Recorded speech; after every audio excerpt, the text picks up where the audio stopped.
pour parler de l'esprit un peu de la méthode. Emmanuel Macron, ce sur quoi il a essayé d'insister hier maladroitement et pas assez, c'était aussi sur l'acceptabilité de ces mesures.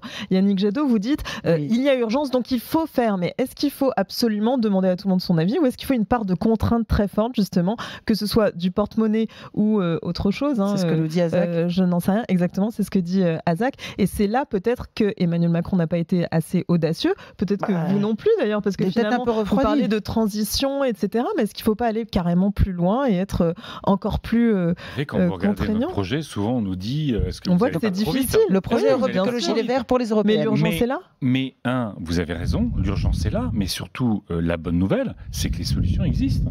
Le problème n'est pas aujourd'hui, il y aura toujours des solutions à inventer, on pourra toujours faire mieux. Bien sûr. Mais les entreprises d'énergie renouvelable, elles n'attendent qu'une orientation plus favorable de l'État pour employer plus de salariés. Pardon Yannick Jadot, mais davantage. J'entends ce qu'on sur la question des territoires, juste si je peux me permettre. Moi, ce que j'ai toujours défendu, c'est l'idée de contrat de transition écologique à l'échelle des territoires. C'est-à-dire qu'on mettrait sur une région, un territoire, les entreprises, les salariés, l'État évidemment, les associations, pour se dire, ce territoire, comment on le voit dans 10 ou 20 ans ? Et on met tous les outils de politique publique et tous les acteurs pour dire qu'il n'y a pas un seul salarié au bord de la route et qu'on ait ce sentiment qu'on n'est pas exproprié de notre vie et de notre économie.